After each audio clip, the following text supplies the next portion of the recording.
অটোক্যাডের এই পর্বে আপনাদেরকে স্বাগতম। অটোক্যাডের এই পর্বে আমি আপনাদেরকে একটা গুরুত্বপূর্ণ জিনিস শেয়ার করব। তো সেটা আমার থেকে মনে হচ্ছে গুরুত্বপূর্ণ, আপনাদের থেকে মনে হতেও পারে, না হতে পারে। তো আমি দেখাবো আজকে কিভাবে অটোক্যাডটাকে রিসেট করতে পারেন। আমি এর আগে একটা টিউটোরিয়াল বানিয়েছিলাম যেটাতে দেখানো হয়েছিল কিভাবে অটোক্যাডকে আপনি উইন্ডোজ থেকে সরাসরি রিসেট করতে পারেন। অর্থাৎ যখন আমরা উইন্ডোজ বাটনে ক্লিক করি বা স্টার্ট মেনুতে চলে যাই, এখানে যখন সার্চ বারে লিখি রিসেট সেটিং টু ডিফল্ট, এখানে যখন ক্লিক করি তখনই কিন্তু সেটা রিসেট করা যায়। এটা রানিং করা আছে। তো এই রিসেটটা করার জন্য নর্মালি অটোক্যাডটা ক্লোজ করতে হবে। ক্লোজ করলে হচ্ছে রিসেট করতে পারবো, যেটা এখানে শো করে দিয়েছে আমাদেরকে পপ আপ মেনুতে বা পপ আপ উইন্ডোতে। তো আমি আজকে সেটা দেখাবো না, যেহেতু এটা আগে একটা পর্বে দেখিয়ে ফেলছি। আমি আজকে দেখাবো যে এখান থেকে কিভাবে আপনি অটোক্যাডটাকে রিসেট করতে পারেন। অনেক সময় হয় যে কি আমাদের এটা কিন্তু চলে যায়, তো আমি এটাই দেখাবো আজকে কিভাবে এটা চলে গেলে সেটাকে পুনরুদ্ধার করতে পারেন।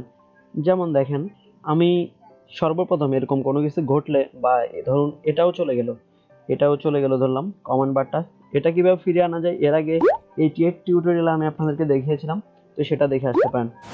আমরা যখন এরকম হয়ে যাবে, ব্ল্যাঙ্ক হয়ে যাবে স্পেস, ওয়ার্ক স্পেসটা, তখন আমরা অটোক্যাডের যে সাইন আছে সেখানে ক্লিক করব। ক্লিক করে দেখেন এখানে অপশন নামে একটা অপশন আছে, সেখানে ক্লিক করবেন। এখন ক্লিক করার পর আপনি এখানে অনেকগুলো অপশন দেখতে পাচ্ছেন। তো এগুলো আসলে কোনটার কাজ কি আমি আগে পরে আপনাদেরকে দেখিয়েছিলাম, সেটা দেখে আসতে পারেন। তো এটা ঠিক করার জন্য প্রোফাইলে চলে যাবেন, সেখানে এটা সিলেক্টেড অবস্থায় থাকবে। এরপর এখানে আপনি ইম্পোর্ট না, রিসেটে ক্লিক করবেন। রিসেটে ক্লিক করলে you are setting a profile in use which will reset state of AutoCAD, do you want to continue. অর্থাৎ আমার এই প্রোফাইলটা যে অবস্থায় আছে সেটা সম্পূর্ণ রিসেট হয়ে অটোক্যাডের বাই ডিফল্ট যে ফরম্যাটটা আছে সেখানে চলে যাবে। তো আপনি যদি রিসেট করতে চান, অর্থাৎ এগুলোকে পুনরুদ্ধার করতে চান, তাহলে ইয়েসে ক্লিক করবেন এবং সবগুলা কিন্তু এখানে চলে আসবে। এরপর যদি আপনি ওকে করে দেন তাহলে শেষ সবকিছু।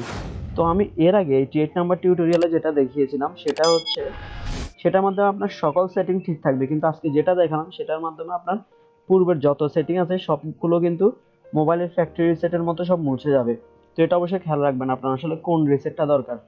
তো আমি নর্মালি এটা সাজেস্ট করব না, 88 টিউটোরিয়ালে যেটা দেখিয়েছিলাম আমি নর্মালি সেটাই সাজেস্ট করব, কারণ ওটা হচ্ছে ফেভারেবল আর কি।